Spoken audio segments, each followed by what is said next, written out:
persekutuan yang beribadah di minggu pagi ini. Kami datang menundukkan kepala kami, menutup mata kami, melipat tangan kami, tetapi kami mengangkat hati kami dalam nada syukur kami kepada Tuhan. Kami mau berkata, terpujilah Tuhan kekal untuk selama-lamanya, bahwasannya kasih setia Tuhan dari semula sampai selama-lamanya. Ya Tuhan, terima kasih atas nafas kehidupan, atas setiap berkat pemberian yang baik yang sudah Tuhan percayakan dalam kehidupan pribadi, keluarga, dan juga di tengah-tengah persekutuan. Bapa, kami datang ke gereja-Mu di pagi ini. Kami mau bersyukur dan berterima kasih untuk semua itu, dan semuanya telah kami nyatakan dalam setiap kidung pujian, setiap doa yang kami naikkan kepada-Mu. Tuhan memberikan kesempatan kepada kami yang terbaik untuk berbicara kepada Tuhan. Sekarang Bapa, saatnya kami akan mendengar Tuhan berbicara kepada kami melalui dan di dalam pembacaan pemberitaan firman Tuhan. Roh Kudus menolong kami sekalian, menolong hamba-Mu yang akan menyampaikan kebenaran firman ini, supaya apa yang disampaikan benar-benar adalah suara kebenaran Tuhan dan tidak mencuri kemuliaan.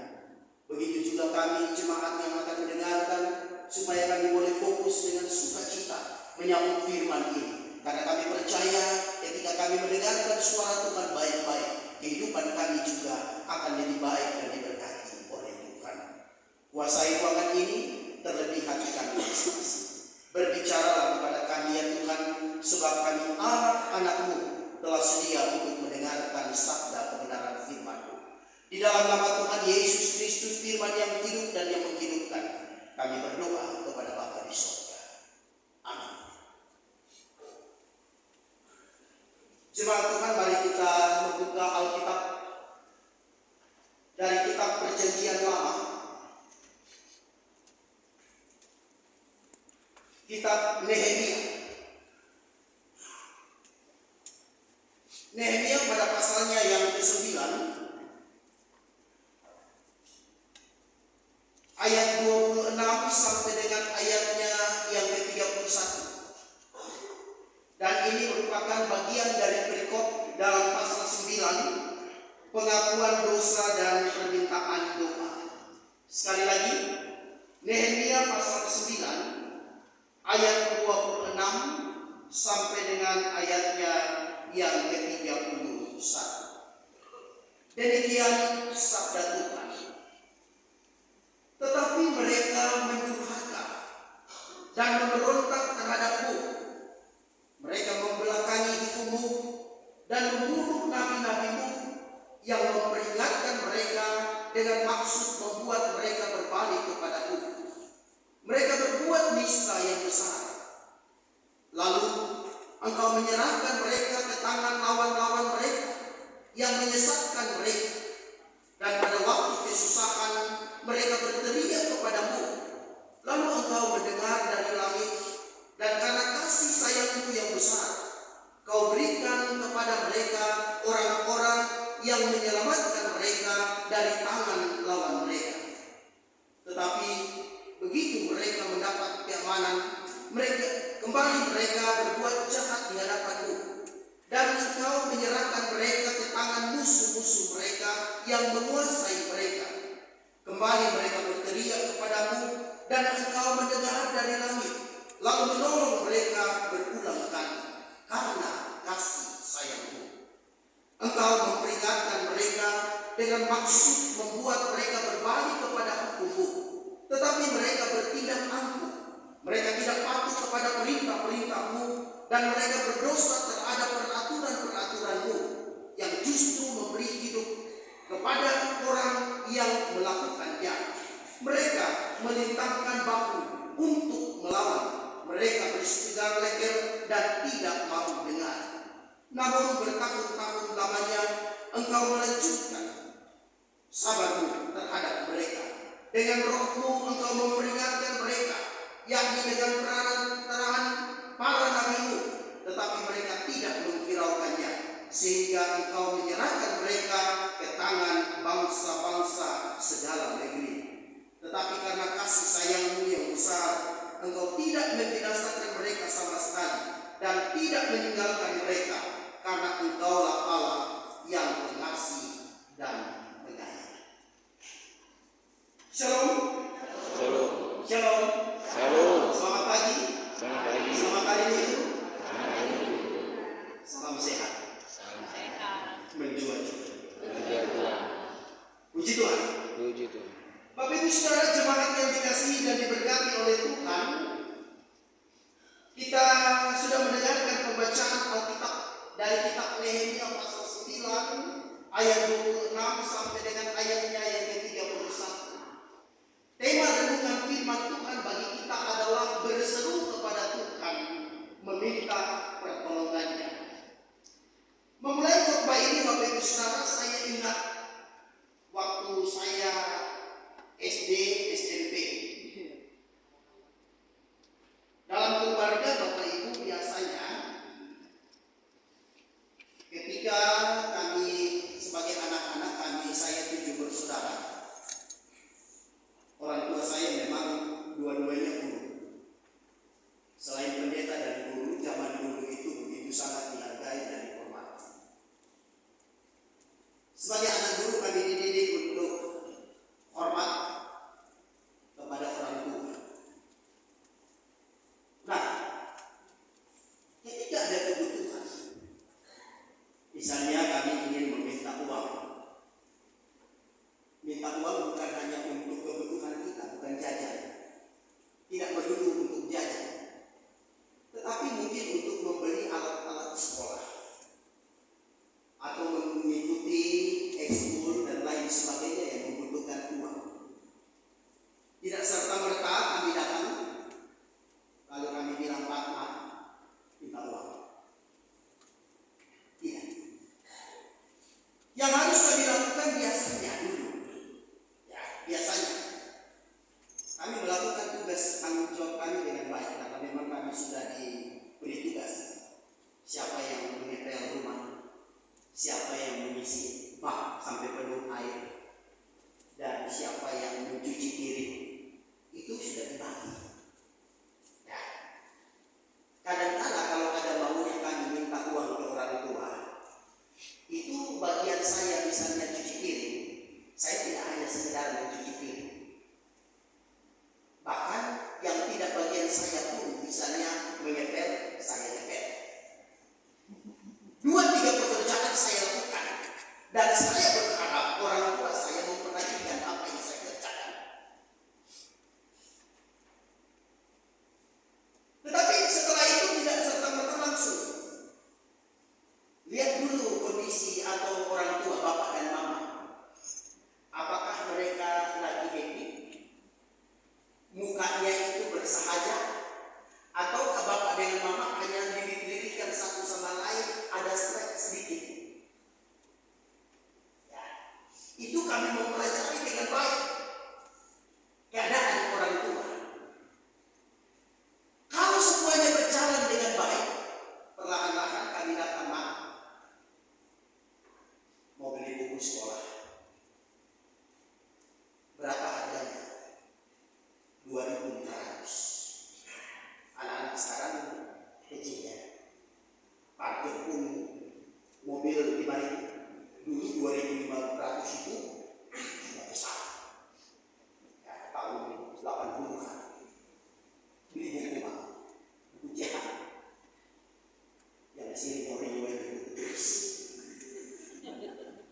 Sebelum saya masih tahu buku wajib yang kita pakai. Hanya untuk membeli buku supaya kita cerdas, supaya kita pintar, yang merupakan hak kita. Tapi kita perlu merayu orang tua. Kita harus tunjukkan bahwa saya jadi anak yang manis, anak yang baik. Tunggu lihat kondisi orang tua lagi hidup. Nah, ini beda dengan anak-anak kita. Maaf ya anak-anak muda sekarang. Kadang kami ada tamu, lagi ngobrol, lagi enak ngobrol, ada paman atau siapa datang,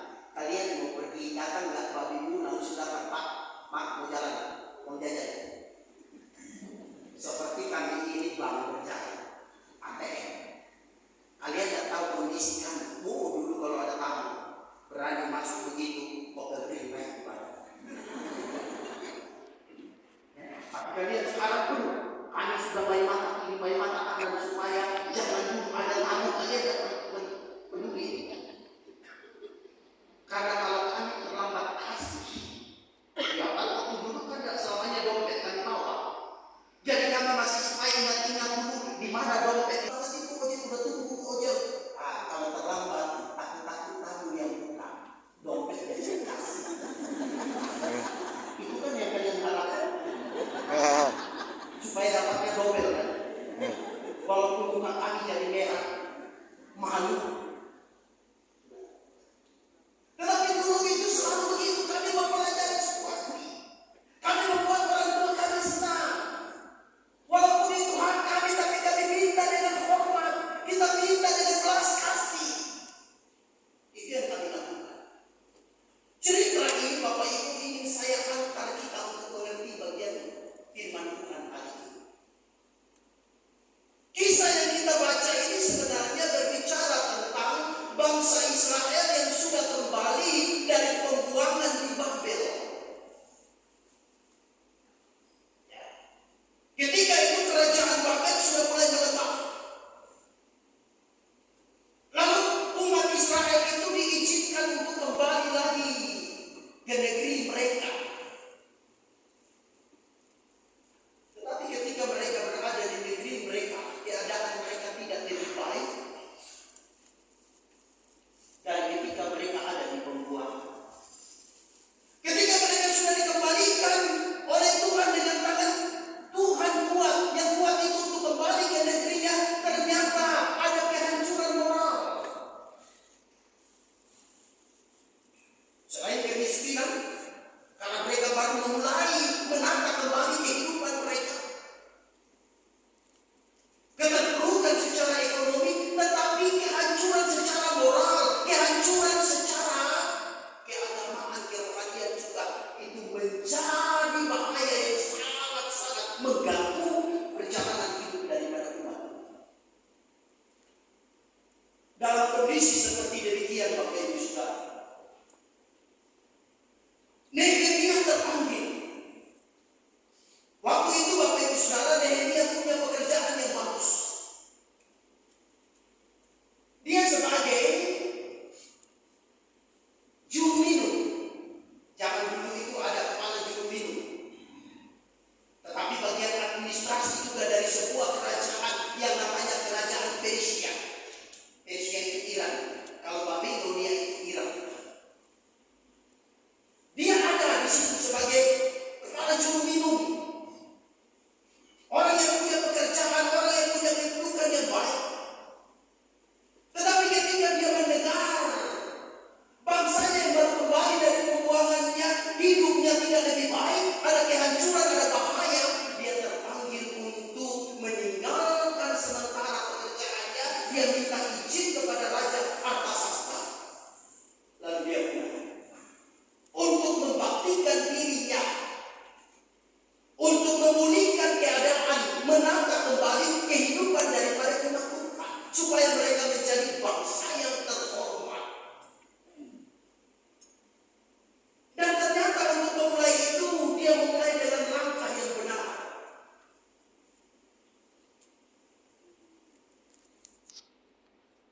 Dalam kitab Nehemia pasalnya yang ke-9 ini, Bapak Ibu Saudara, sepanjang 37 ayat. Ini doa yang sangat panjang sekali. Ini mungkin doa terpanjang yang pernah diucapkan, dibawakan oleh seorang hamba Tuhan, seorang nabi Tuhan, mengajak kepada umat Israel untuk datang kepada Tuhan. Sebelum hidup mereka dipulihkan, Nehemia mengajak umat Tuhan itu datang untuk berdamai dulu dengan Tuhan. Mengaku segala dosa-dosa mereka di hadapan Tuhan. Menyenangkan hati Tuhan. Memuliakan nama Tuhan. Ini seperti yang saya katakan dalam awal khotbah tadi. Sebagai anak kami berusaha untuk menenangkan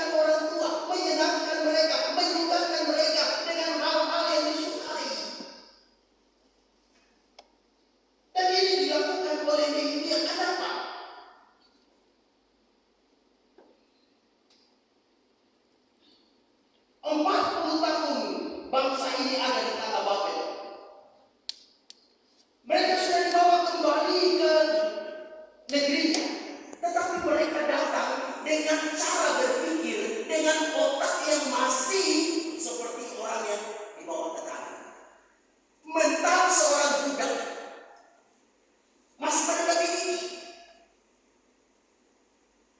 Bahkan pengaruh daripada kehidupan di Babilonia itu begitu kuat mengikat mereka, sehingga ketika mereka kembali lagi ke negeri mereka, mereka tidak melihat bahwa itu karena karya Tuhan. Oh, lebih mereka melihat bahwa itu karena kerajaan Babilonia sudah makin melebar. Ada konflik internal di antara mereka. Raja-raja yang memimpin Babel itu sudah tidak kuat lagi. Sementara ada Raja Kores dan Persia yang lebih kuat, yang sudah menjadi ancaman, sehingga pada akhirnya mereka boleh pulang kembali ke tanah mereka, bukan karena Tuhan menurut orang Israel, tetapi karena kondisi daripada bangsa Babel yang semakin melemah. Dan ini sebuah pemikiran yang salah, pemikiran yang keliru. Tuhan Allah itu berdaulat.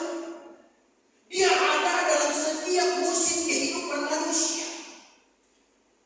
Tuhan tidak bisa terkondisikan. Tuhan bisa memakai kelemahan, kehancuran daripada Babel itu untuk mengembalikan Israel ke negerinya. Tetapi itu tidak dimaknai dengan benar oleh umat Tuhan. Sehingga ketika mereka sudah kembali, mental mereka selama 40 tahun ada di Babilonia diulang kembali. Mereka tidak lagi memposisikan diri mereka sebagai umat yang merdeka, umat yang sudah mendapatkan kasih karunia daripada Tuhan, sudah dikembalikan ke posisinya, sehingga mereka harus memberikan respon tanggapan untuk bersyukur kepada Tuhan, beribadah kepada Tuhan, mencari Tuhan, memohon ampun atas dosa mereka. Kesadaran ini tidak ada kepada umat. Tetapi Tuhan itu baik. Tuhan tidak pernah kekurangan cara untuk menyatakan kasih-Nya kepada umat pilihannya.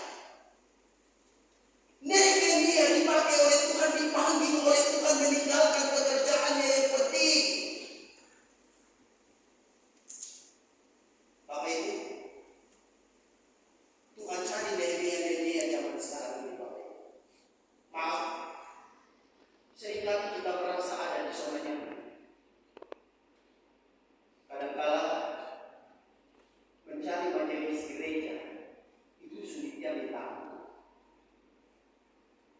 ditawari, diajak untuk menjadi majelis gereja, mau sih. Tapi takutnya nanti saya tugas luar kota. Takutnya saya terlalu sibuk. Jarang-jarang saya bisa pulang pas jam 5 keluar dari kantor. Bisa jam 7, bisa lebih. Sementara ibadah kita itu, ya baik Maghrib maupun Muria, di sini juga disebut Muria, ya itu dimulai jam 7. Nanti saya sampai di gereja setengah 8 atau jam 8, bahkan bisa setengah 9. Daripada saya terima itu, tetapi nanti saya tidak bertanggung jawab menjadi batu sandungan, susah. Tapi sebenarnya apakah waktu yang mengatur kita atau kita yang mengatur waktu? Dia tidak lihat Tuhan yang terancam hidupnya, yang memerlukan orang yang membimbing dan membawa mereka. Padahal dia bukan imam loh. Dia bukan dari keturunan Lewi loh. Si Nehemia ini bukan. Dia orang biasa, orang kantoran, orang pekerja. Tetapi justru dia terpanggil daripada seorang imam. Dia memberi dirinya, dia mendatangi umat Tuhan 2 kali. Dia datang yang pertama dengan membawa pembaharuan. Kalau engkau mau bertobat, engkau mau hidup baik, engkau mau supaya menjadi bangsa yang punya harga diri, yang bisa menunjukkan bahwa kamu betul-betul adalah umat pilihan Tuhan. Mari kita mengevaluasi cara hidup dan cara beribadah kita. Sehingga muncullah Nehemia pasal 9 ini. Di umat Tuhan diajak sebelum mereka berseru kepada Tuhan, meminta belas kasih Tuhan, mereka datang merendahkan diri, merendahkan hati di hadapan Tuhan, meminta restorasi daripada Tuhan dalam hidup mereka.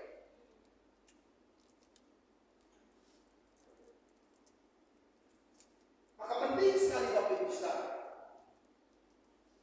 sebagai umat Tuhan, ketika kita meminta belas kasih daripada Tuhan, lakukanlah apa yang dilakukan oleh Nehemia. Tuhan adalah Tuhan yang tulus. Tuhan tidak bisa didekati. Tuhan tidak bisa didatangi tanpa ketulusan. Kesadaran diri bahwa kita adalah orang yang berdosa. Dan karena dosa itu kita tidak bisa berhadapan dengan Tuhan, meminta belas kasihan Tuhan, maka marilah dengan penuh kesadaran kita merendahkan diri, merendahkan hati di hadapan Tuhan, mengaku segala dosa-dosa kita di hadapan Tuhan. Ada banyak orang maaf terjebak dalam situasi bangun pagi-pagi, alarm sudah berbunyi, tapi kita suka nunda itu 5 menit, kelebihan 15 menit. Harus bangunnya jam 5 atau jam 4. Ibu-ibu luar biasa ya, ibu-ibu ini Pak. Terima kasih ibu-ibu ya. Ibu-ibu ini pasti bangunnya lebih pagi daripada bapak-bapak. Kami bisa bangun jam 5, ibu-ibu jam 4. Itu luar biasa. Alarm sudah dibikin jam 5. Alarm bunyi lagi 5 menit lagi lah. Tahu-tahu ya bangunnya sudah 5.15. Apa yang terjadi Bapak Ibu? Panik. Kayak semua datang menyerang kebutuhan, aktivitas, macet, apa segala. Akhirnya apa? Tuhan terima kasih tadi pagi saya sudah tidur. Tuhan jaga. Sekarang saya mau beraktivitas, berkati saya jalan kaki. Ada yang salah? Ya, tidak. Minimal dia masih berdoa. Masih bersyukur kepada tetapi ingat, sebelum tadi malam saya tidur, mungkin saya memikirkan tentang orang-orang di kantor yang berkegiatan. Tadi malam karena tak bisa tidur, saya sudah merancang cara-cara bagaimana saya bisa menjatuhkan orang lain. Ketika bangun pagi, Tuhan masih menyelamatkan, masih beri hidup, bersyukurlah kepada Tuhan, memohon ampun atas pikiran-pikiran yang tidak benar, supaya saya mendapatkan perkenanan Tuhan di dalam menjalani kehidupan satu hari ini. Jangan alasan disibukkan, aktivitas yang padat membuat kita kemudian lupa diri. Ingat bahwa Sang Pemberi hidup, pemberi nafas hidup adalah Tuhan Yesus. Sehingga Bapak Ibu Saudara, mari kita melihat kembali kepada bagian firman Tuhan ini. Apa yang terjadi kemudian? Dia kembali dan membawa